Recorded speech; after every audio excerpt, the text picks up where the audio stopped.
Yes, hello everyone. Welcome to the live stream today. I'm really excited about this one. Today we're going to talk about the difference between restricting calories compared to intermittent fasting, time restricted eating. Like what works better.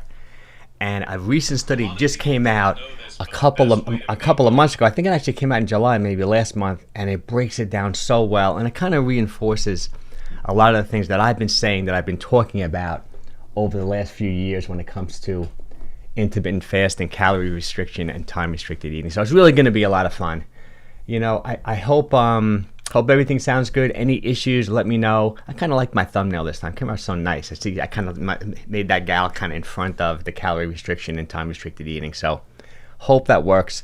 So let's jump right into it. Let me give you a little bit more of a better overview. First off, this is the actual study. I'm going to blow these slides up really big because there's a lot to read. It was like a randomized control study comparing time restricted eating, without counting calories. I'm going to break it down really easy for you. And I know sometimes the studies can get complicated. It's not going to be complicated, this presentation, because I actually made slides and pictures of everything. You're going to follow it exactly. So this study compared time restricted eating without counting calories compared to counting calories, and they also had a control group. And I'm going to give away like a little bit of the gist of it right in the beginning, because there was a conclusion. And then I'm going to explain in great detail in this live stream why they came to this conclusion. The conclusion was time restricted eating is more effective in producing weight loss when compared with control, but not more effective than calorie restriction. So what they're pretty much saying is that time restricted eating works just as well as restricting calories. And some people may take that as like a negative if you're into time restricted eating. I don't. I've always felt that way. And we're going to break down the study really well. So this is pretty much what we're going to cover. This was a 12-month randomized controlled trial. It had 90 obese men in it. The average age was 40. That's why I kind of titled this, losing weight over 40 when it comes to fasting versus calorie restriction, cutting calories. And this is what they compared. They compared an 8-hour time-restricted eating diet. So time-restricted eating means that you're doing 16-8, fasting for 16 hours, taking in all your calories within an 8-hour eating window, but you do it every single day.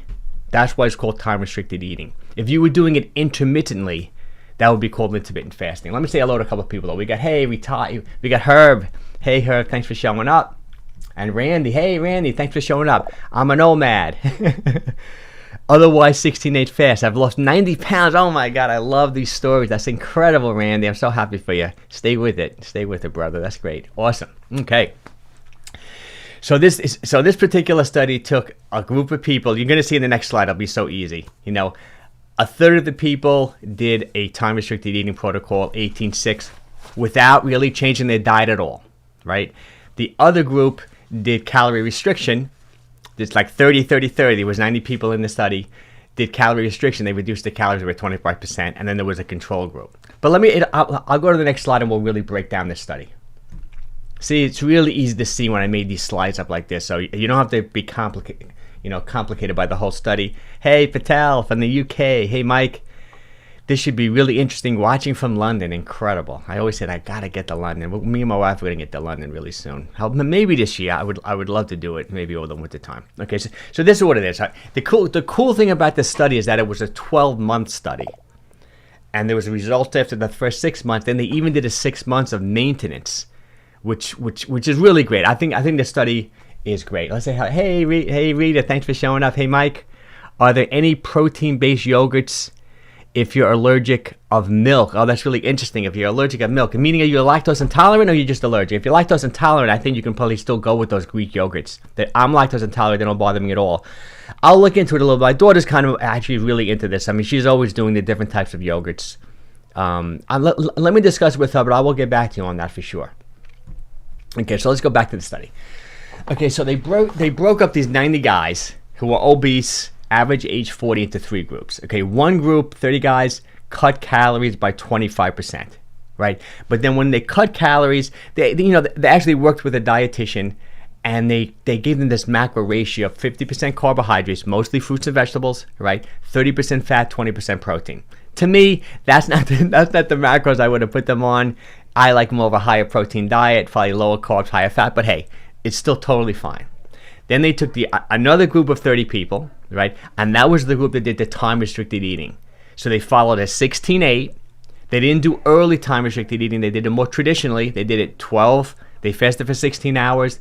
They had their first meal at 12 o'clock. They stopped eating at 8 p.m. And they were told, eat whatever you want, eat as much as you want. Don't count calories, do whatever you want. And then obviously they had a control group where they just monitored 30 people, and they say, don't change anything, just live your life. Don't change anything. And they also mentioned, I put it in red here, make sure you don't change your physical activity. Like if you're working out, stay working out. If you're walking, stay walking. If you're not doing anything, don't do anything. So they wanted to keep somewhat of a constant. So the only big difference here is that 30 guys restricted calories by 25%. They eat a relatively healthy diet, 50% carbs, 30% fat, 20% protein. Another group of 30 guys, all they did was follow a 16-8 every single day. Okay? And then the third group, no change whatsoever. Okay, so let's go to the results after 6 months. This might be a little quicker than I thought, but I'm moving pretty fast on these. Okay, so this is the results after 6 months, which is really cool. Okay, first of all, both groups reduced calories by about the same thing. And you're going to see at the end, that's the takeaway. That's my biggest takeaway from the thing. That's what I've always said about intermittent fasting and time-restricted eating, even though I do think there are health benefits to being in a fasted state. What most people will do when they restrict their eating window is that they will automatically reduce calories without counting calories, without trying. That's so key. But we're going to go over the key takeaways at the end. But let's break this down a little bit more. Okay, so first off, the people who reduced their calories by 25% on average reduced calories by about 405. So 400 less calories a day. Whereas the group that didn't count calories, all they did was eat within a 16-8. They actually, on average, reduced their calories by 425 calories. Pretty much the same, actually even a little bit more. This is Rita, okay. I've been tested and it's inflammatory for me. Okay, appreciate your checking. I definitely will, Rita, but thanks for showing up. Which is really interesting. So this is what I think one of the biggest benefits is of intermittent fasting, time-restricted eating, the OMAD diet, the 5-2 diet, all the stuff I constantly talk about. It's an incredible, easy way to just make people eat less without having to count calories. That's why I'm a big believer in counting calories. I mean, you're going to see at the takeaway at the end, I think counting calories with fasting and time-restricted eating is by far the best. I'm a big believer in counting calories, but you have to be so motivated. That's why long-term, so many people say, like Dr. Jason Fung, I love his books, The Obesity Code and things like that. He'll say, oh, calorie counting doesn't work. It's not like, and I've even heard him talk like this on podcasts. It's not like it doesn't work. It's that people just can't stick to it. You got to be motivated. You got to be like a bodybuilder or physique athlete who's, is leveraged, has a goal in mind, and they can stick to it. But it really does work, calorie restriction. But that's one of the biggest takeaways so far from this is that the time-restricted eating group reduced calories just as much, actually a little bit more, than the group who counted calories. That's so key. And I find after working with, hundreds if not thousands of people in 40 years, I always say, that's been the most difficult and the most frustrating thing for me, is to get people to eat less. When they come to my gym, when I'm in the house training them, when I design a program for them, and even online, most people will do it. But when it comes to eating, I've been struggling to get people to eat less my whole career. And I have found time-restricted eating like 16-8, 18-6, OMAD, 5-2, is that I've had the most success with people to get them to lose weight and lower their body fat levels doing that strategy, as opposed to telling someone to count calories. People do great with counting calories, but it's just hard to stick to it. Okay. They didn't lose. The other thing about the study is they didn't lose a ton of weight. It wasn't like an aggressive calorie deficit. They lost about 9 pounds each. Both groups lost the same amount of weight, right? Over 6 months, they lost about 9 pounds. They were talking in kilos. Okay. And this is some other big points. Both groups lost mostly fat mass, which is great. So, and they kept their lean muscle mass. So it's not like people feel like, oh, when you're fasting, you're gonna lose muscle mass. You're not, as long as you don't go too low in calories. It helps if you do resistance training and eat enough protein. But this group didn't even change their diet. They just, without even trying, just by giving themselves an 8-hour eating window, these people lost 9 pounds compared to restricting calories by 25%. And there was a little bit of an advantage with the intermittent fasting time restricted eating group. I shouldn't keep, I'm using those terms interchangeably today. If I say intermittent fasting, I mean time restricted eating because they're doing it every single day. The blood work was pretty much the same. The improvements were the same because they lost about the same amount of weight when it came to like cholesterol and triglycerides and A1C, things like that. But when it came to insulin sensitivity, the researchers said that there was more improvements in insulin sensitivity in the group that did the time-restricted eating. And I always felt that. That's what I always felt was a big advantage. See, insulin sensitivity is so important because you want to be able to control blood sugar, right? Like the general rule is your body doesn't like more than about 5 grams of sugar running through your bloodstream at any one time. That's like a teaspoon of sugar. If you go to 7.5, you're like diabetic. A lot of doctors, a lot of people feel that longevity, one of the major indicators of how long you're going to live is how well you control blood sugar over the span of your life. That's why you see people wearing these 24-hour glucose monitors, even when they're not diabetic. How you control glucose is so important, how you control blood sugar. If you can't control it, you wind up with type 2 diabetes, metabolic syndrome, high cholesterol, blood pressure. All the bad things start happening, insulin resistance, when you can't control blood sugar. And my own feeling always was that if you eat the same amount of calories, if you did it within an 8-hour eating window, as opposed to, a 15-hour eating window, you're going to have better insulin sensitivity. That means when you do eat a meal, your pancreas produces insulin. You can store away those excess calories. It's very protective to do that. You can control blood sugar better. And this study did show that. They say it was significant. It wasn't a tremendous difference, but they made a note of it saying that it really was significant. The other thing the other thing they pointed out is that the compliance was better with the time-restricted eating group. Like, for example, 90 people started out in the study, and only 77 finished. That means more people dropped out or couldn't stay with the diet, or couldn't do it with the calorie restriction as opposed to the time-restricted eating. And that's how I always felt. It's so easy for me to tell someone, just eat within an 8-hour eating window. Just start there. As opposed to telling someone, okay, reduce your calories by 25%, track everything, your macros, your fat, it's so much more easier for people to do. People are much more compliant when they just say time-restricted eating, eat what you want. And obviously the control group had no change. They didn't lose, they didn't gain, they just didn't change their lives at all. Really, really interesting. I really, really do like this study. Okay, let's go now. Now let's jump ahead the next 6 months. This is like they followed these people for 12 months, which is great. And that, 90, but, people are dropping out along the way. Like I said, they wound up with 77.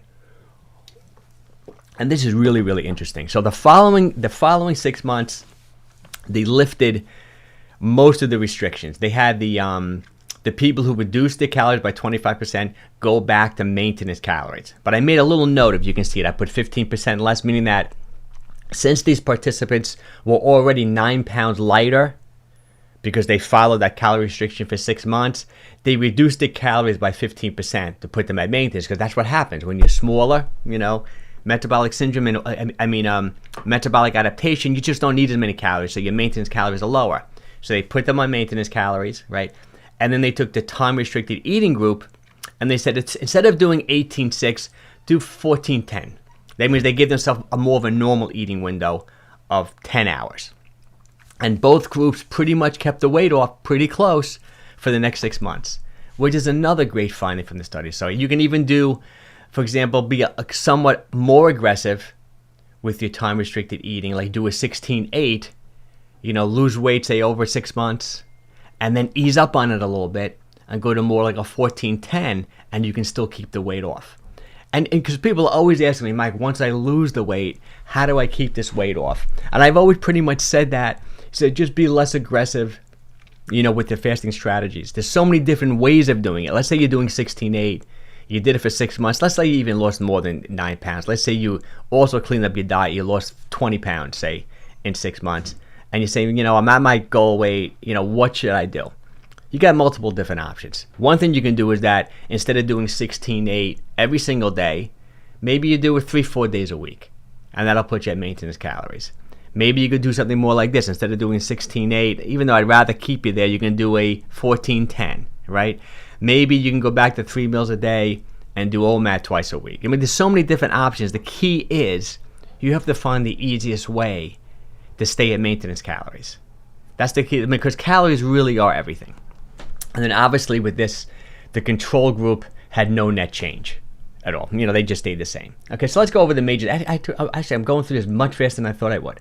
Okay, let's see. It's interesting because most people don't like studies. They like to know what the studies show, but they don't really want to talk about them. So whenever I do studies, I try to keep it really, really simple. We'll see. Okay, so here are the key takeaways. So first of all, in my opinion, and the first one's just my opinion, really, counting calories along with time-restricted eating just works the best. Like, imagine if you did both together, and that's what I generally want people to do. Initially, if someone would start working with me, or I would recommend something with them, I may just ease them into a strategy like this, where, for example, the first thing I may say is, eat breakfast 90 minutes later, eat dinner 90 minutes earlier. That's one of the ways I like to ease people into time-restricted eating or intermittent fasting. I talk about this study all the time. That study showed that 67% of the people reduce calories, very similar to this, about 500 a day, just eating breakfast later and dinner sooner. People start losing that way. Then maybe phase 2, I might say, okay, let's go traditional 16-8. Don't change your diet yet. Just do 16-8 for a couple of weeks. If you can do early or late, whatever fits into your schedule. And then maybe phase 3 would be, okay, do 16-8. Now try to eat a little bit more protein in your diet. I want to up your protein. Maybe this is the time, too, you want to start doing some resistance training. You want to start walking, right? Maybe phase 4, phase 5, now you really clean up your diet and you start counting calories as well. And if you want to be in a deficit, by 4, with 10 times your body weight. But the combination of counting calories with time-restricted eating, you cannot fail. You really can't. Let's see what Randy's got to say. Hey, Randy. There aren't enough studies in this area. Glad to see something. No, there truly isn't. It's interesting because some of the early studies that's shown, I probably even said things I shouldn't have said maybe 4 or 5 years ago about time-restricted eating and intermittent fasting. And a lot of the things I was saying were based on rodent studies, like Dr. Panda. I always pronounce the first name, Sachi Panda. He wrote that book, which I love, The Circadian Code. A lot of the things I talk about circadian rhythm is based on that book, and just reading the things that he puts out, and he's great. And he did these rodent studies on, I guess, rodents, right? 16-8, where he took a group of rats, and one group he just let them eat as much as they wanted, these rats, right? Then the other group followed a 16-8, where they were only allowed to put chow, like rat food, like rodent food, between an 8-hour eating window. And the results were just spectacular. The rodents who only ate with an 8-hour eating window, dramatically lowered body fat, maintained muscle. I mean, it just was mind-blowing, eating the just by limiting the amount of the eating window. So it really was incredible, and it really made me think that maybe you can lose weight without necessarily restricting calories, and just, I think the calories were the same. I should have left that out between the two groups too. It was really an incredible study. But then when it comes to the human studies, the only human study that I found, and I talk about this one all the time too, where people ate the same amount of calories, but the people who followed the 16-8 lost more body fat. And I think I mentioned this last week in the live stream, was a study on weight, weightlifters, like bodybuilders. And they were young guys. But young guys are very insulin resistant, very fit. They took, I'm going to make that up because I don't remember it exactly. Say they took 25 guys, and 25 of them were lifting weights 3 days a week, who ate the same amount of protein, fats, and carbs, same amount of calories within a 12-hour eating window, breakfast, lunch, dinner. Then they took another group of those guys, weightlifters, and they had them do it within an 8-hour eating window, same amount of calories, and they actually lost more body fat and did much better, the weight training group. Besides that, though, there really aren't any other studies, human studies, definitively saying that time-restricted eating or intermittent fasting works better than calorie restriction. Most of the studies do show that it works just as well. But why I like this study so much is that it really pointed out that it's so much easier to stick to a lower calorie diet when you're giving yourself a smaller eating window. Plus, there were improvements in, like we said, insulin sensitivity, which I think is a really, really big one. Hey, Trey, thanks for showing up. Hey, Mike, I made it. So I am hey, no problem. I start all different times. Sometimes I don't even start till 12:30. Sometimes I go 11:30. So I appreciate you showing up. That's great. Okay. So like I said, I would, the ideal program when it comes to intermittent fasting, time restricted eating, all these strategies is to count calories along with a smaller eating window, so you get guaranteed success. Because there are some people, will overeat even with an 8-hour eating window, even with a 6-hour eating window. People DM me and contact me and criticize me all the time by saying that, or initially sometimes people will start at 16-8. Since they're not that used to an 8-hour eating window, we'll start eating less. And then like 6 months go by, all of a sudden, they just start eating too much within the 8-hour eating window. And then they'll, I'll get an email or a DM saying, Mike, I hit a weight loss plateau. I'm doing 16.8, I'm doing 18.6. I know what's going on. And then I'll tell them, then I think you got to track everything. Protein, fats, carbs, track your calories and just see where you're at. And then you're probably eating too much. It's really, really that simple. Obviously, there are outliers, and obviously, there are hormonal issues of your gal going through menopause. That it could be more difficult, no question about it. And you can be insulin resistant and leptin resistant. If you've been overweight for decades, you could be type 2 diabetes and having a harder time. So it may take you a little bit longer. For individuals like that, I really do love fasting, low carb. I mean, there's ways to turn around, but counting calories along with time restricted eating, I think you just can't go wrong. Okay, this is Herb. I do 16.8, but no way am I going to count calories, just keeping it real. And I totally, no problem, Herb, if it works for you. Personally, I do both, but most of the time I don't count calories. But, I've been counting calories my whole life since, from, weight training and bodybuilding and things like that. So I can kind of visualize, look at my meals and have an idea of how many calories I'm eating. But most of the time, I don't count calories. I just stick to like an 8-hour eating window or a 6-hour eating window. Like, I talk about it all the time. Today's my OMAD day. It's a low-calorie day for me. I'm in a fasted state now. I'm sure no one's coming over my house today. I'll probably eat around 4 o'clock. I'll probably have a little bigger meal than I normally would. Maybe I'll take in 1,200 calories, maybe even a little bit more if I have a couple of rows of dark chocolate. Maybe I'll have a light beer today or something Sunday. So maybe I'll be at 1,500 calories. But maintenance for me is probably much, upwards of 2,500, 2,600, 2,700 is probably maintenance for me. I'm pretty active. It could even be closer to 3,000. So I totally agree with you, Herb. You don't have to. That's why I love all these fasting strategies. Okay, the other big takeaway is you can lose body fat with fasting without counting calories. Just eat less. And that's the main thing, exactly what Herb's talking about. That's the big takeaway from this study. That if you don't want to count calories, I've even had guys, especially guys who have to lose a lot of weight, like say you're 275, you want to weigh 200. I love to just like alternate day fasting. You fast for 36 hours, taking all your calories within a 12-hour eating window every other day. People lose a ton of weight, but you do have to take those diet breaks, like I say, like every few weeks, every 6 weeks. Go back to like a 16-8. And I've had guys do that and say, don't even change your diet. Some people just can't change their diet, right? Or do OMAD every day for 4 weeks. Eat whatever you want within a 1-hour eating window. You're not going to eat that many calories. You're just not. This is Herb. Okay. I have found success with walking 12,000 steps. Love that. Strength training and intermittent fasting. However, it's a slow process. I'm learning to be patient. It sounds great, Herb. I'm curious. So, and you may have told me last time, maybe I forgot. When you say intermittent fasting, does that mean you're doing the 16-8 intermittently? Meaning that you're not doing it every single day?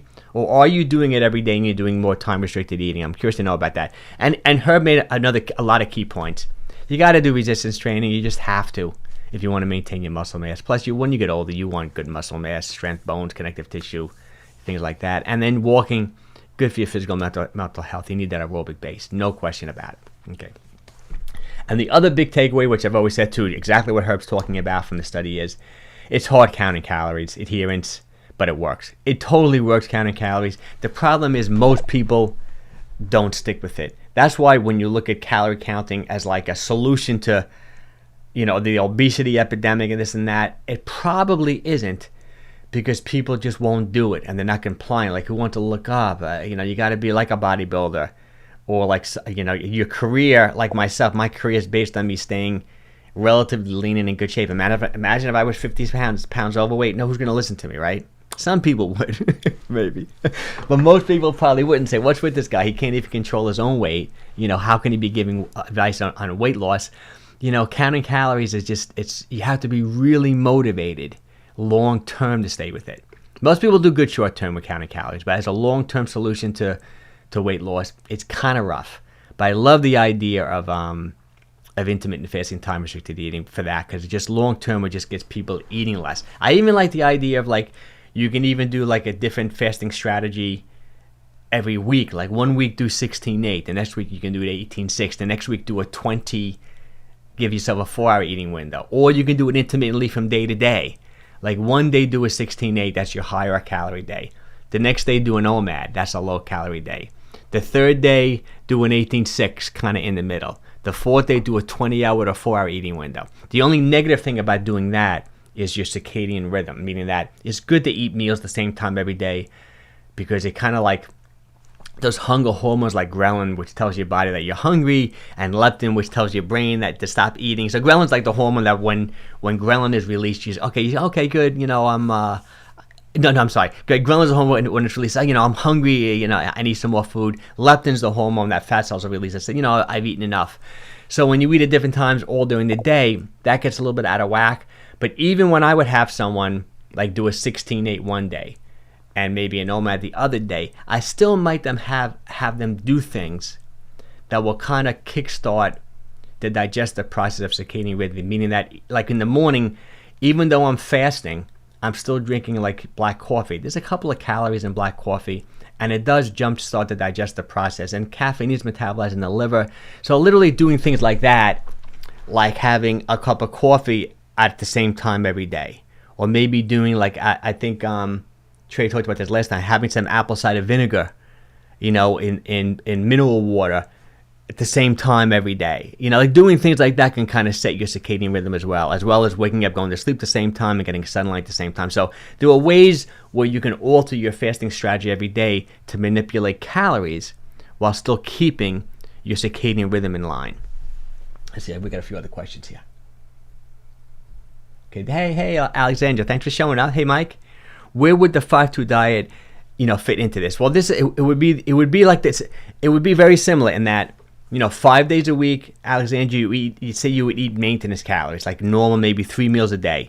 If you want to do a 16-8, you can. If not, say you're just eating breakfast, lunch, and dinner. Say you're eating, I don't know, maybe 2,000 calories, maintenance calories for you. But then 2 days a week, you're doing those very, very low calorie days, meaning that you're eating only 25% of your normal calories. So if you're eating 2,000 calories typically, 2 days out of the week, you would only eat about 500 calories. And that's going to be great, because those 2 low-calorie days is going to put you in a calorie deficit for the whole week, right? But I think the 5-2 is easy, because all you have to do is keep an eye, maybe track calories for 2 days and just eyeball it. Like you should know, like for example, I posted a meal on Instagram yesterday, like a small snack meal, which was 2 ounces of salmon. I call it like the world's healthiest snack. It was like 2 ounces of smoked salmon, half an avocado, some salmon raw fish eggs, and a handful of strawberries. That meal is probably going to be around 400 calories, that snack. And then you can almost stop counting calories. Like once you have maybe 5 or 6 of those small 500 calorie meals, you'll just know in your head what 500 calories is, and then you have to stop counting them. Now you can do the 5-2 diet a couple of different ways. You can do those 2 days back to back, which is more challenging, but you might even dip into ketosis if you did it 2 days, or you can just do it intermittently, like any 2 days of the week. But I think the 5-2 diet is great. It's great, and you can even just not forget about counting calories, even with 5-2. You can just do, just eat very little 2 days out of the week. Today's my low calorie day, like what I'm doing today. I'm doing OMAD, but I'm going to take in much more calories than you would, Alexandra. You can almost say, like I'm doing OMAD twice a week. There's so many different ways of doing it. Okay. So, Herb is doing, I'm doing 16-8 every day, down 35 pounds, incredible. So Herb's doing time-restricted eating because you're doing it every single day. I mean, it's no big deal. I call it all different things too, but intermittent fasting technically is like intermittent, meaning that you don't do it every single day. I think one of the first books written on this stuff was Brad Palin, sometimes I pronounce his name, which was called Eat, Stop Eating. This book came out maybe 15 years ago. I think it was an ebook initially, because everyone thought this fasting stuff was so crazy. I think he did his PhD on this topic. He wrote this ebook. He did so successful with it. One of the first books I read, and it talked about doing a 24-hour fast once or twice a week to get into a calorie deficit. and that was like intermittent fasting. Like you would fast 24 hours, like 2 days a week. Kind of similar to what Alexander's talking about too. Very similar to the 5-2 diet, which I think that's how the 5-2 diet came out of doing a 24-hour fast a couple days a week. Because some people just have such a hard time eating nothing for 24 hours. Whereas the 5-2 diet, you still can take in 500-700 calories like twice a week. But that's great, Herb. I'm glad. Okay. And the last thing up, time-restricted eating works just as well. That's the main thing, right? Time-restricted eating works just as well as calorie restriction. Maybe not better, right? Maybe not. It seemed like this study showed a little bit better when it came to insulin sensitivity, better when it came to adherence, like sticking to the diet, long term. So, I mean, that's the whole study. And it's pretty much exactly what I'm talking about. I try not to make like those crazy outlandish claims that I know a lot of people do about intermittent fasting, time-restricted eating. I think the research, though, down the road is going to show so much benefit in humans for being in a fasted state for 16 hours, for 18 hours, for 24 hours. I mean, it's somewhat, right now, though, most of the research is pretty much still saying that calorie restriction and intermittent fasting are equal in how they work. They just both work because you're just eating less when you're doing intermittent fasting or time-restricted eating, right? So that's the whole study. Let's just. I went through this much quicker than I thought. I thought I was going to take a lot more time explaining this study. I guess, what I just read, I read it so many times to study. I guess it was in my head. I think I got everything pretty much right. I read a lot of it. I watched a couple of other videos on it too. Once a study like this comes out, anyone who's talking about intermittent fasting on YouTube just like, that quickly does a video. I might do a video on it. I'm not sure. Who knows? But let's do a Q&A. Any questions? How we doing, Alexandra? How we doing, Herb? Any other questions? It also worked. I also work out in a fasted state. Oh, that's great. That's great. I used to do all my workouts in a fasted state years ago, and now I kind of switch. I do when it comes to my resistance training, I generally always do like a pre-workout shake. My whey protein or hemp seed, some type of protein that's high in leucine, those branched chain aminos.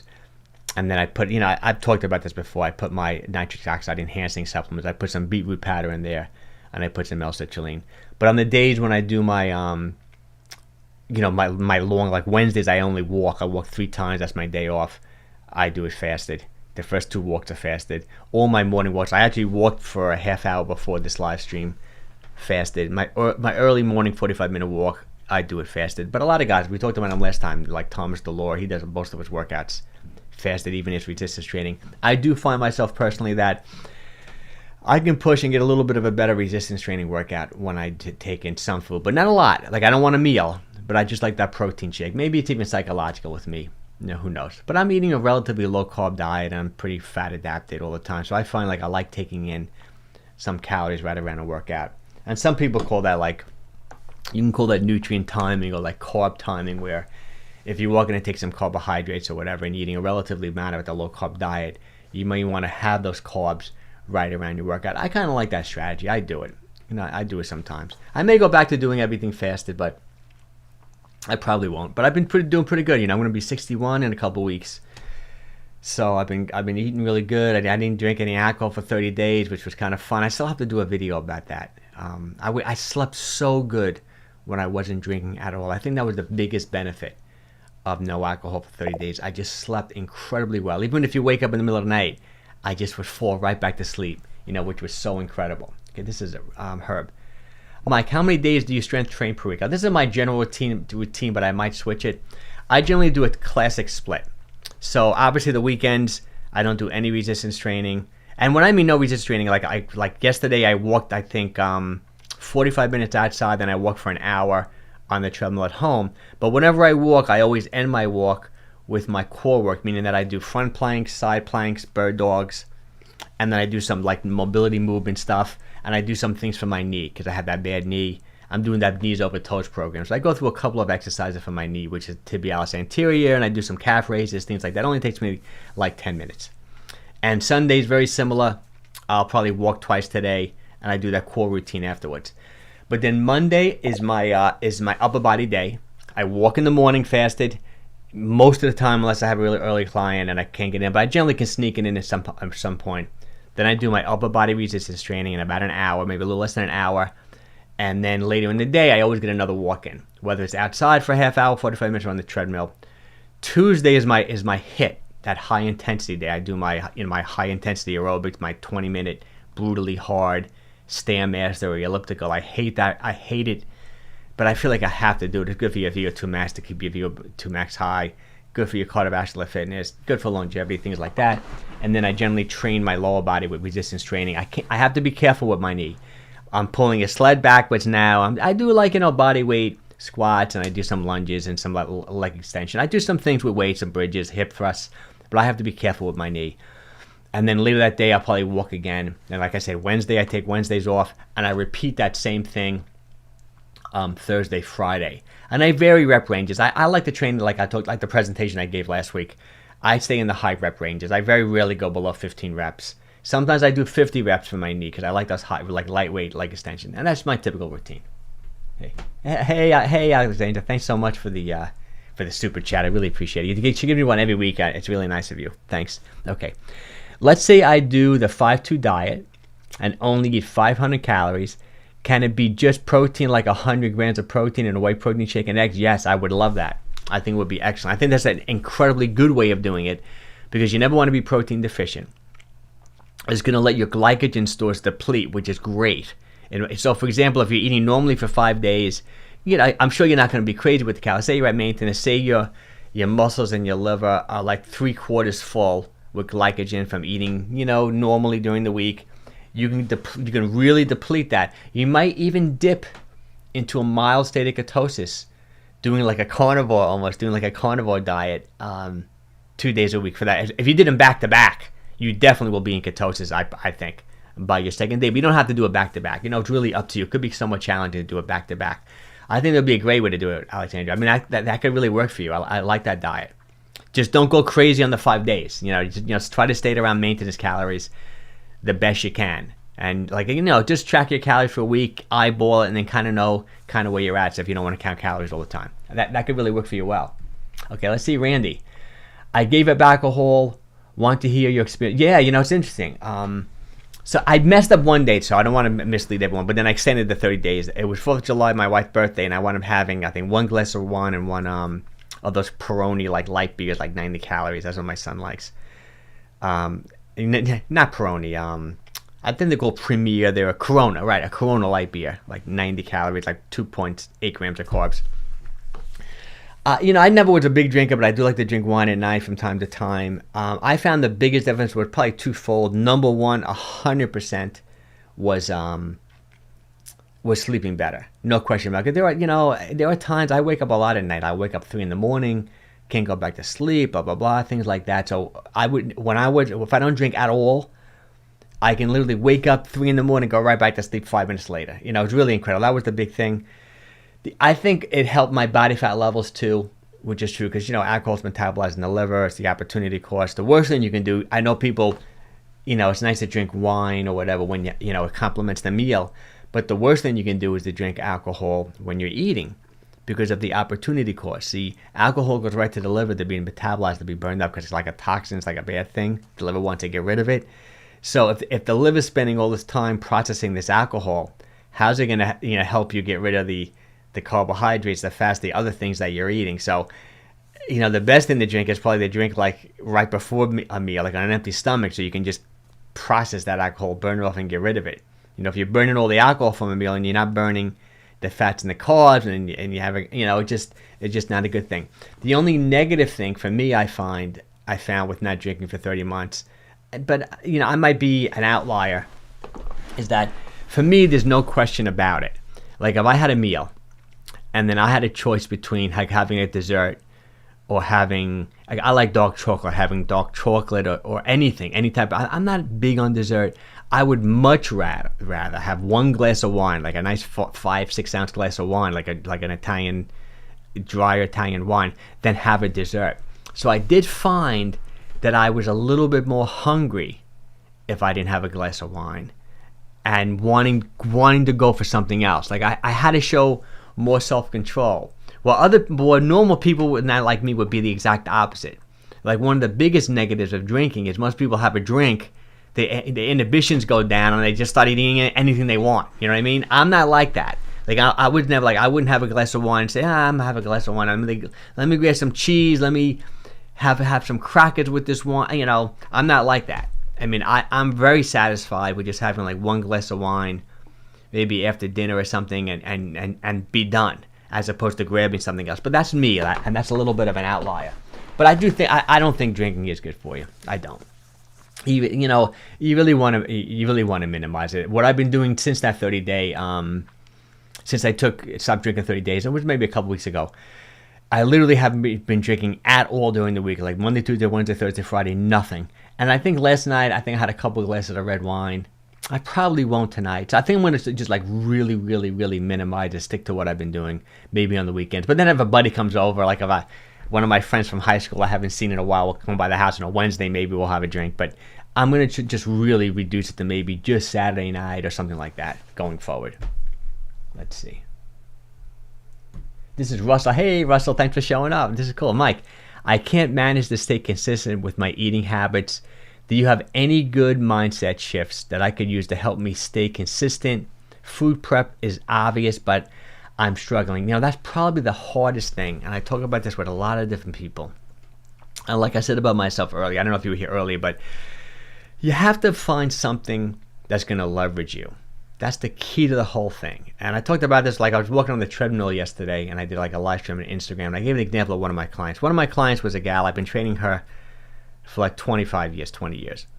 And in the last 7, 8 years, almost 10 years now, she's kept off the weight off. But typically for like 15 years when I was training her, the only time she could lose weight is when she was leveraged. And what I mean by leverage is that there was an event or something that kept her motivated. Like, for example, when her son was bar mitzvahed, she would say to me, Mike, I want to look great at this bar mitzvah. I want to fit into this particular dress, blah, blah, blah. And then she would like stick to the diet impeccably, perfectly. Would never miss a workout. Was working out with me 3 days a week. Would walk on her other days. She got into cycling. She was eating perfectly. She'd lose like 30 pounds. And then on the day of the bar mitzvah, she would go off her diet, and then that was the end. That she was gaining the 30 pounds back over the next 18 months. This pattern went on for like over a decade with her. It would happen like one of her daughters would get married. Same thing. She would have it would be like an actor or an actor going to the Oscars who wants to look amazing, so they don't be getting made fun of by all those crazy people who critique how you look and how heavy you are, and they're so leveraged. You have to find something in your life that's really leveraging for you. I find with men though a lot, and I've seen this with multiple clients, dozens and dozens of men that I've trained over the years, that they turn 50. They're 30 pounds overweight. They go to the doctor. Maybe they were an athlete in college or in high school, and they just, the last 15 years, they kind of just threw the towel in. And they go to the doctor. They get their blood work back. The doctor has a serious talk to them and say, you know what? Your cholesterol is high. Your blood pressure is high. You're pre-diabetic. You're on the verge of becoming a type 2 diabetic. He said, I'm gonna give you 3 months to lose like 25 pounds. If you don't, I want to come back and do your blood work again. We're putting you on a statin. We're putting you on blood pressure medication. We're giving you metformin. And I find a lot of men get really afraid, and that motivates them. You got to find something, Russell. I don't know. Sometimes I'll even say I don't like to be too tough with people initially. You can say like, I don't know how old you are. If you want to like, the silly sayings you hear, like there's no overweight people in nursing homes and retirement homes, and like if you want to be around to see your grandkids go to a baseball game or go to the soccer field, and you have to get through to yourself. With me personally, like I said, I'm so leveraged because if I started gaining weight and not doing all the things that I talk about, who's going to listen to me? I'm going to lose my whole business. I'll be living in a van down by the river, right? That was a great skit, in Saturday Night Live. I lose my whole business, so I'm so motivated. That's why like bodybuilders and physique athletes can count calories and can restrict calories. They ignore when they're hungry. It's the pain of the sport that they're in that keeps them leveraged and motivated. So, you got to find something, even if you got to put, stickers up. Like I don't want to give. I sometimes I give this example about this newscaster that I trained years ago, talking about we had to make up this course at Camera Ready. on the index card. He wrote it on the index card, and that would always remind him that he had to eat really well because he was gaining too much weight and he was afraid of losing his job and blah blah blah. You got to find something, Russell, that's going to just keep you on track. If you're going to make index cards to put in the refrigerator, put on the mirror when you shave in the morning, to put on your visor in the car, and keep yourself motivated. It's just, you know, you got to find something. You know, it's kind of hard. It's probably the hardest thing. You know, it really is. All right, let's see. All right, I hope that helped you, Russell. Any other questions, guys? We have 45 minutes. I got plenty of time. I figured I'd go like an hour or so. I don't want to keep wrangling. You know, we'll talk about. You know, I talked about this yesterday on the live stream. So let me get into this. Because maybe we'll go another 10 minutes or so. Let's go into that circadian rhythm thing again as well too. Like I said, your circadian rhythm is your 24-hour Russell, thanks for your comments. No, I appreciate it, Russell. I hope you find something. If you show up again next Sunday, let me know. You know what it is. If you're willing to share it, you know, what would possibly get through. So let's just quickly talk about your circadian rhythm. Your circadian rhythm is your 24-hour internal clock, and it really pretty much regulates like everything in your body. So 210 pounds times 0.7. Yeah, that would be your protein. If you want, I'll figure it out for you right now. I have a calculator right here on my phone. So 210 times 0.7, 140, like about 150 grams of protein a day, kind of like what me. Which is great. I mean, you can also use, if you don't want to go that hard, you can use your goal weight, unless that is your goal weight, 210. So your circadian rhythm is your 24-hour internal clock. It regulates your genes, your metabolism, you know, like so many, your hormones, like so many different things. I was wondering, this is Alexandra, I was wondering if you are in a big calorie deficit. And only eat protein, does some of those proteins convert to carbs? Yes, it's called gluconeogenesis. Most likely it will. Definitely if you're in ketosis, and you probably would be if you're doing one of those carnivore-ish type diets, because like, you know, there's certain parts of your body need glucose. Like your brain will always need some glucose. So yes, no doubt about it. That's why sometimes, I mean, it's good. That's why even the ketogenic diet, you know, when you're eating like very high fat, very low, extremely low carbs, and even low protein, I like more of a higher protein ketogenic model where you're taking in just, I don't ever think you should cut back on protein unless you're just doing it for a short period of time. Like if you're doing like that Volta Longo thing, you know, like it's called the fasting mimicking diet, where he really wants to down-regulate mTOR. You know, mTOR is like the growth signaling that you get from eating proteins and working out, things like that. You know, some people feel that if you're always stimulating mTOR constantly, it can make bad things grow too. You know, not just good things. So you can get overgrowth. Like you're always in a state of abundance. So sometimes that's why people like to fast. They like to fast for autophagy and just to like down-regulate mTOR. So like Volta Longo has this fasting mimicking diet. He wrote the book, The Longevity Diet. I think it was a good book. He does a lot of really good work. I think he's Italian, maybe PhD from Italy. I'm not quite sure.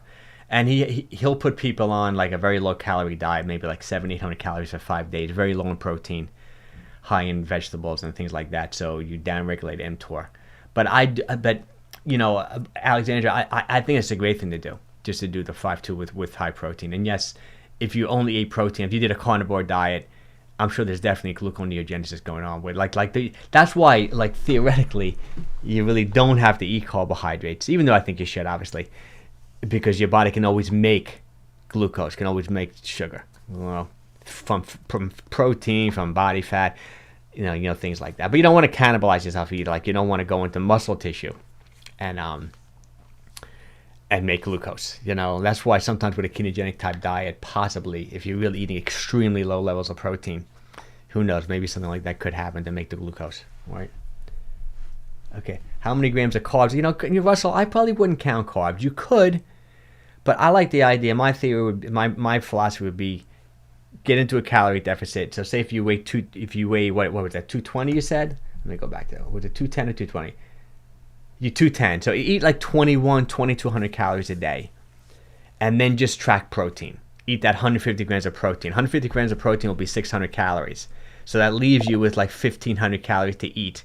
Out of that 1,500 calories, obviously, I wouldn't want you eating like junk cookies, cakes, and garbage. I also like to say, you know, if you eat at least 30-35 grams of fiber, is going to guarantee me too with you, that you're eating good foods. You're eating like vegetables and fruits. I don't think you really have to track carbs. I think if you're eating like just a good, healthy, whole, natural food diet, you can just be eating moderately low carb, because all the empty calories are the cookies, the cakes, the pastas, the rice, the breads, the garbage, and that's going to just throw you over your calories. Calories and protein are the two things. You could track carbs. Someone maybe 200 pounds and wants to weigh 180. I don't know, maybe 150 grams of carbs a day, 600 calories. That would keep you like even with protein. So if say you did 150 grams of protein, 150 grams of carbs, that's about 1,200 calories. You're eating 2,200 calories a day. That leaves you 1,000 calories in fat. But I wouldn't chase after fat, meaning that, like, 'cause some people say, oh, even, I want to eat a high-fat diet, and they start adding butter and mayonnaise and, putting butter in their coffee and just like, I want a high fat. I just think you should eat foods that naturally have fat in them, like an avocado, loaded with monounsaturated fat, right? Whole eggs, salmon, sardines, red meat. I wouldn't even say fatty cuts of meat, but just red meat, like, chicken and poultry, extra virgin olive oil when you're sauteing your vegetables, extra virgin olive oil. I even put extra virgin olive oil whenever I make meat on top of the stove. Even on salmon, I put a little extra virgin olive oil. Most of your calories are going to come from fat.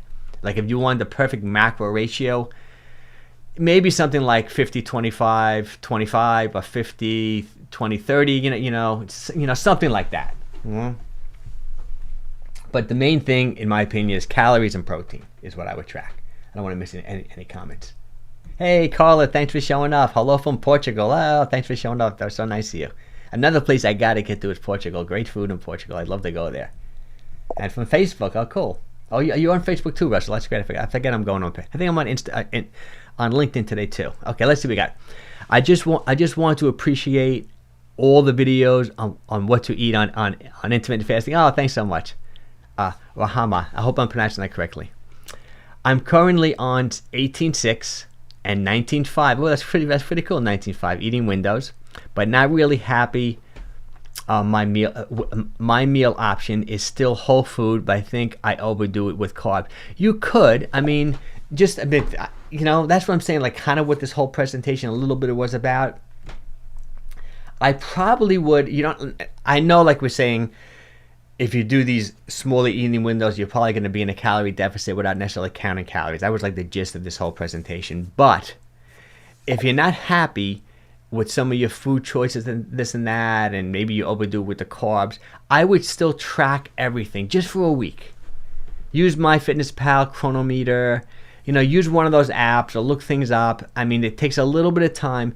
Just do it for a week and just see where you're at.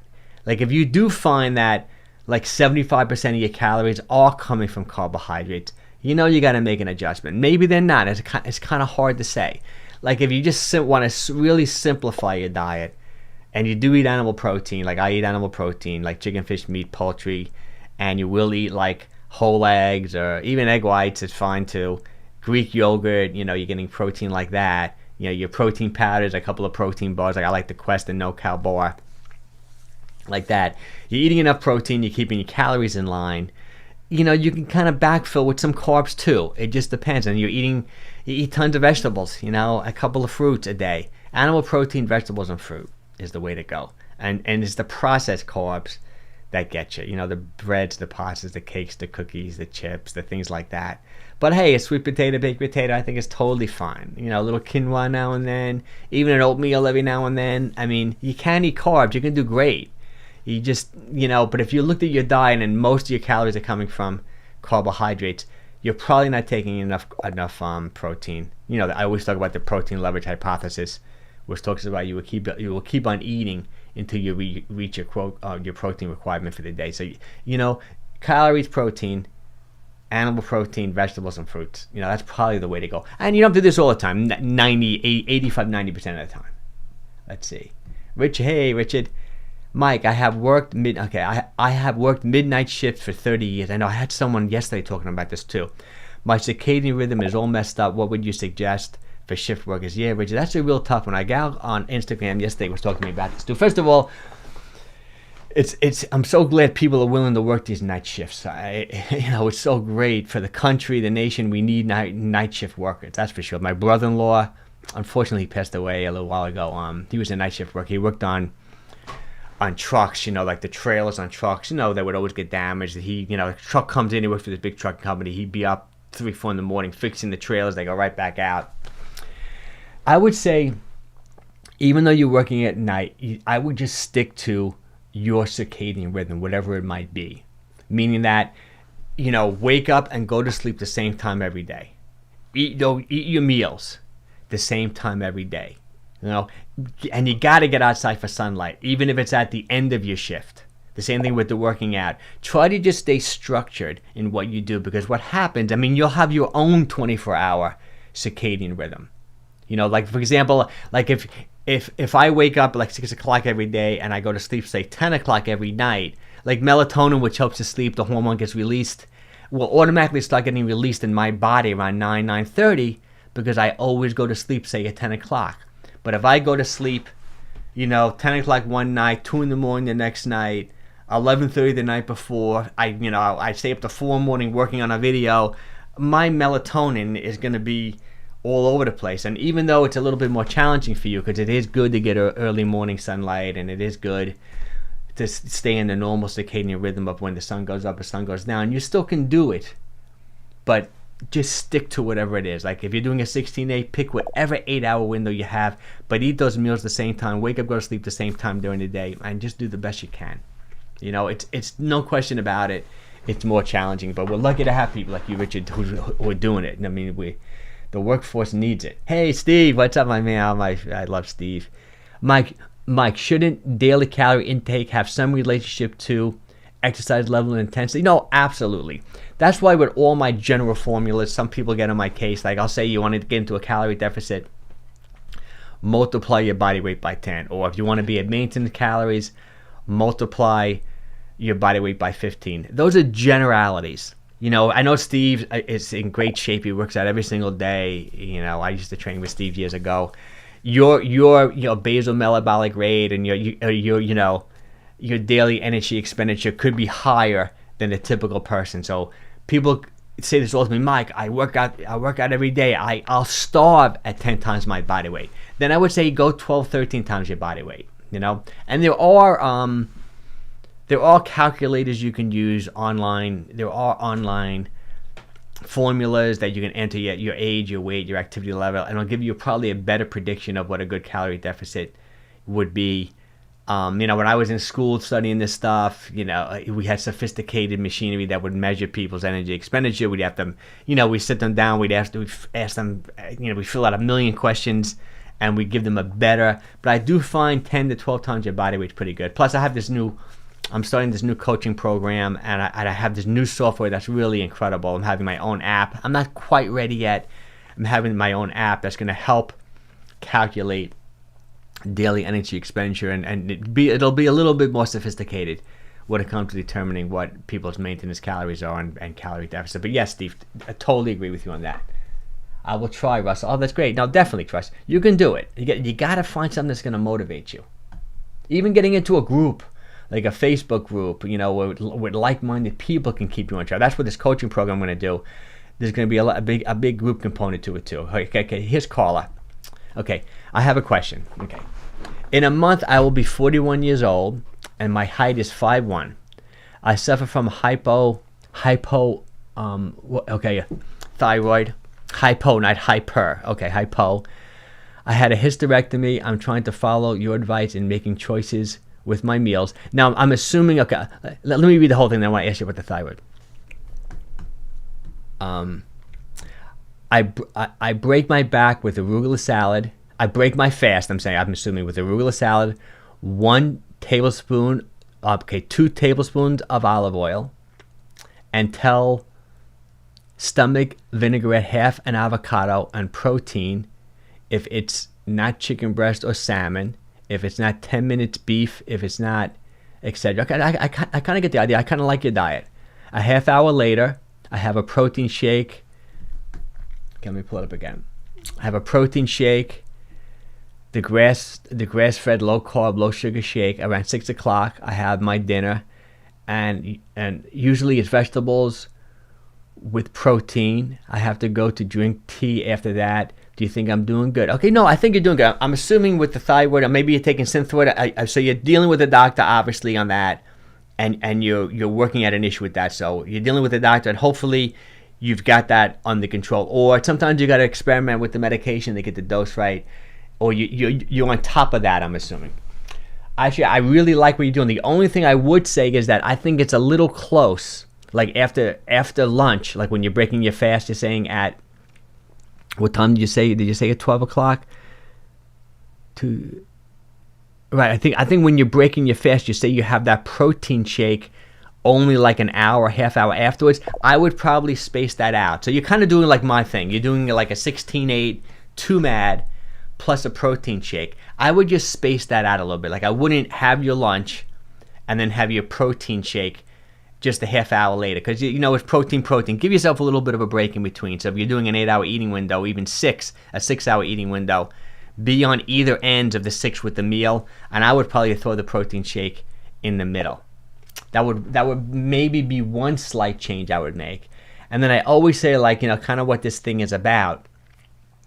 Hopefully you are losing weight. I mean, if you find that you're not losing weight like you think, I like your choices. I mean, two tablespoons of olive oil might be a little excessive calorie wise. Maybe you can get by with 1 tablespoon. But if you're losing weight, I think it's great. If you're not losing weight and things aren't going as well as you'd like them to be, I would probably say, track everything. Like I keep on sounding like a broken record.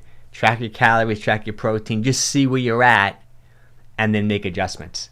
And like an adjustment might be, instead of doing 2 tablespoons of extra virgin olive oil, which is that's it's 140 calories per tablespoon. That's 280 calories right there. Make little changes like that just to reduce calories. Maybe do 1 tablespoon and just make a little adjustments. But that's the only 2 things I would probably say, or maybe 3 things. First of all, maybe start tracking everything just for a week without driving yourself nuts, just to see where you're at. Secondly, I probably would just space out that protein shake a little bit more. I typically wouldn't have a protein shake like right after a meal, especially if you're only doing 2 meals. Because the whole idea of that two meals plus a protein bar protein shake is that you want to make sure you're utilizing and getting this protein, but you don't want it all in one bunch. And then the third thing I would say, just track everything just to see where you're at, unless you're losing. And then hopefully you're working with a good doctor just to see what's going on with the thyroid, and you're on track with that. I hope that was helpful, caller. Right, fast, yeah. Okay, here's Alexandra. So in your experience, what's the biggest calorie deficit an average person can afford and not lose muscle, assuming that person exercises and eats regularly? It's hard to say because everyone's a different size, right? Like if you're a gal like you, Alexandra, and you're eating 1,600 calories, or like say maintenance is 2,000, I wouldn't go much below 500, maybe, something like that. But if you're a big guy, like say you're 250 pounds, and you want to get down to 175, or maybe you can go 750 calories. It depends how aggressive you want to be. I think it's really hard to do that. People say micro progress and just like 200 calories less a day. I think that's it's hard to track that close. I think 500 to 750 calories a day is a nice calorie deficit, unless you're really petite gal. Like if you're a gal, I mean, I get women contact me who weigh 130 who want to weigh 115. I probably only want to put them on like a 300-400 calorie deficit. An example would be what this study talked about. For 6 months, those 60 guys, those 2 groups, 30-30, they both reduced calories. One did by 405 calories a day. The time-restricted eating group reduced by 425 calories a day. They only lost 9 pounds in 6 months, but that's still pretty good. I mean, if they went instead of doing 400, but these are like bigger guys, these are obese men, they probably could have easily done 750. Like instead of reducing 25%, they could have reduced more than that. They could have went to like 650, 700. They probably would have lost 20 pounds in 6 months. It's really. It's hard. You got to experiment, Alexander. I know there's no easy way, but I like 500 to 750. If I had to just give you a number, I would say 500 to 750. I think is a good number. And you still have to experiment. That's why, if you really want to get technical or you've been struggling for years or your whole life, it really is great to track everything for a while. That's why bodybuilders and physique athletes just do so incredibly well. They're neurotic about tracking everything. One of the first, I used to train like amateur bodybuilders when I was working in this gym before this must have been in the early 1980s. And there was like a Mr. Westchester, all these like small bodybuilding shows. And a lot of you will follow this book, was called Ripped. The guy who wrote this book was Clarence Bass.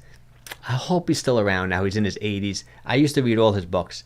He was a lawyer in California. Back then, it was hard to make a living doing this type of thing. So he always talked about it. If he wished he could give up law and just train people, but he wrote this book. He was like a Mr. Olympia for men over 40. So in his 40s, he started doing this. He was an avid workouter, and he was able to maintain 2.3% body fat levels. That's where the book was ripped. It was like a black and white book. I got to find the book, and I'm sure I have it. I should do a whole live stream on that. He's holding the butt. He's shredded, the guy. He stayed shredded his whole life. Really interesting guy, really smart guy. And he would do like what I do. He would do coaching. This is before the internet. This is like so long ago. It was like mail order, but he would charge you. He was very reasonable too. He just loved doing this. You can like call him and he would talk to you for half an hour on the phone. I spoke to him. Guys I was training back then, we used them. And he said the whole thing was tracking everything. He said, Mike, if you eat 2 M&Ms, I want you to write it down. So there were no apps back then. It was so tedious and time consuming.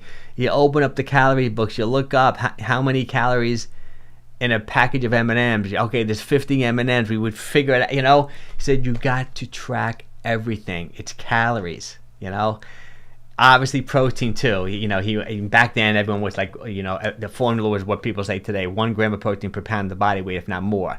You weigh 200 pounds, you ate 200 grams of protein, and you just, and he would like slowly reduce your calories, not 300, maybe 500, 700, and it's really, it's really interesting. It's just tracking. It really works. It's just so hard to do, And then people comment when I say calories, said, oh, it's impossible.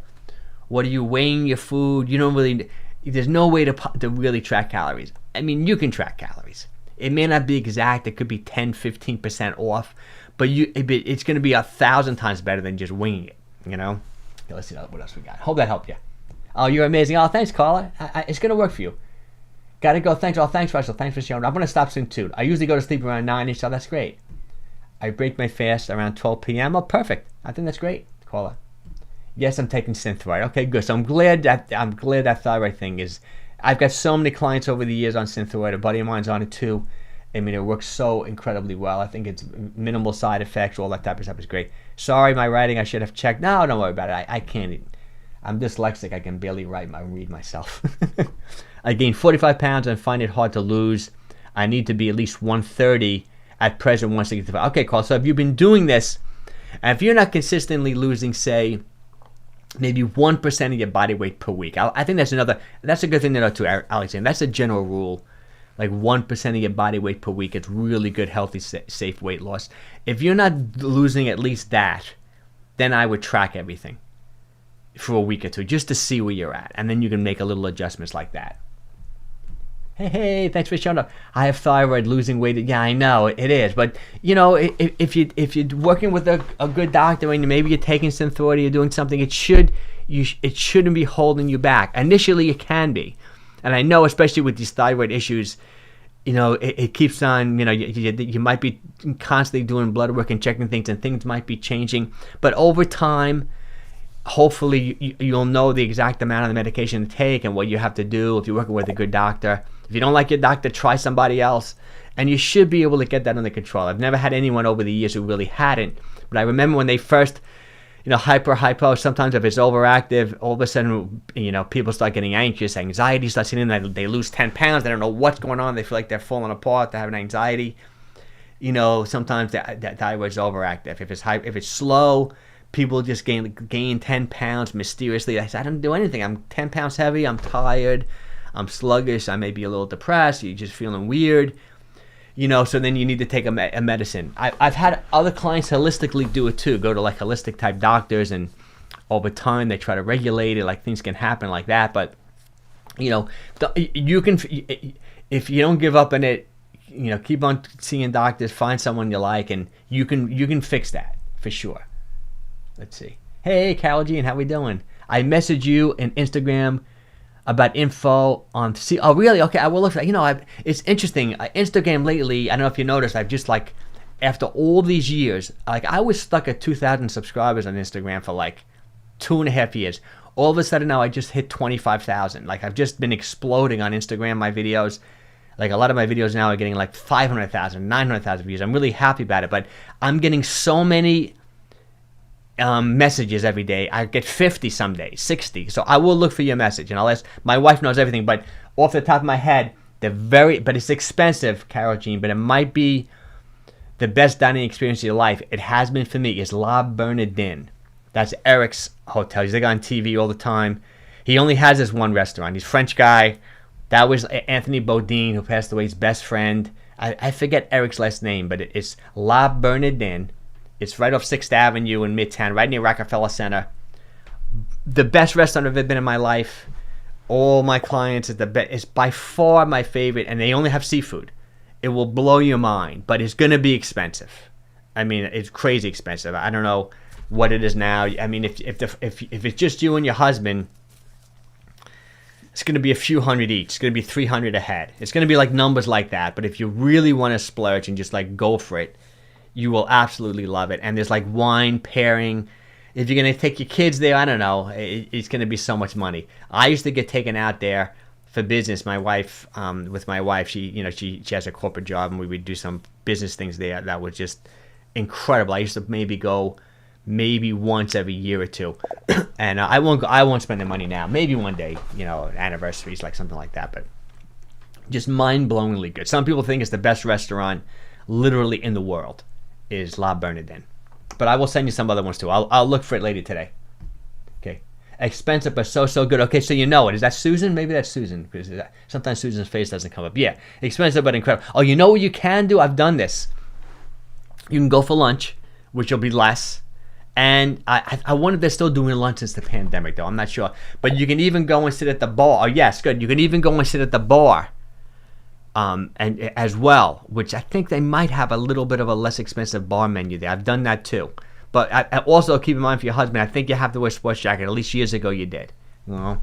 But the crazy thing about now, you know, since the pandemic, is all the restaurants have gotten so crazy expensive. Yes, it's Susan. Oh, great. Yeah. So Susan's been to La Bernardine. Yeah, it's just mind blowing. If you have any seafood suggestions too, Sue, because Sue, I know is like, you know, knows great restaurants and things. You know, just pop them in the chat. That's good. Yeah. I'm trying to think if there's any other seafood place that pop into my head in New York City. I can't say that I do, but my wife will definitely know some for sure. All right, guys. So I'm gonna probably go in a minute, but any more questions before I go? I think we have no more people here now than we did before, so I don't want to cut out. Any other questions? Fitness, health, weight loss, anything like that? I'm gonna give you one more minute, and I'm gonna bolt because I was at 1:14. I'm gonna get my first walk. Beautiful day in New York today. I don't know how the weather is where you guys. Seafair Grill. Okay, that sounds great. I'm not familiar with that. That sounds great. Susan knows though, Carol Jean, for sure. You know, she's born and bred New Yorker like me. Oh. Let's see. No, thank you. Okay. Okay, guys, I'm gonna bolt, but thanks for showing up. I really appreciate it. Thanks for all the support. Yeah, let's see. Okay, let's see. What's the best time to take your vitamins? I would take them with food. I wouldn't take them with dinner. Take them with lunch, because sometimes I find B vitamins, this and that, can keep you up. Like, they give you a little bit of energy. So I'd probably take my vitamins earlier in the day. What's your thoughts on a DEXA scan? Yeah, I have a couple clients who do that. They work with these doctors who want a DEXA scan literally every 6 months. Interesting. Everyone says how accurate they are and they work so well. I mean, a couple of times that when my clients have done it, they were incredibly inaccurate. Like, this is a guy who's pretty lean. I think his body fat level is around 12%. They said it was 30%. It was like so ridiculous. And the doctor said, yeah, I don't think that was accurate, which is kind of bizarre. And it's an expensive thing. I don't know. I've personally never done it. But they're supposed to work great. And they tell you a lot of things, your body fat, your bones, they give you a lot of info. And you know, if you want to spend the money, Herb, probably a good thing to do. But you know, I don't know. I can't say I have any personal experience with it. Okay, Rita. Okay, yeah, Rita. It's wonderful. I've been going. Okay, she's looking a lot better than it did for over 25 years. That's great. Yeah, everyone loves the restaurant. It's my favorite restaurant too, for sure. This is Deborah. Thanks, Mike. Okay, great. Yeah, I'm gonna bowl. Carol Jean. Thanks, Mike. Susan. This is Susan. Let's see what Susan says. I know I said I would reach out this week, but time just went by. This week for sure. Okay, sounds great. Sounds great, Sue. Okay, guys and gals, I'm going to go. Thanks again for everyone showing up. I really appreciate you. I'll see you guys next week. Get outside today, especially New York is like crazy nice out today. Thanks. Hey, thanks, Richard. Thanks, too, for showing up. I think it's like 75 degrees, blazing sun. Probably a great beach day today. Or just definitely go outside and take a walk. Take care, everybody. Thanks for showing up.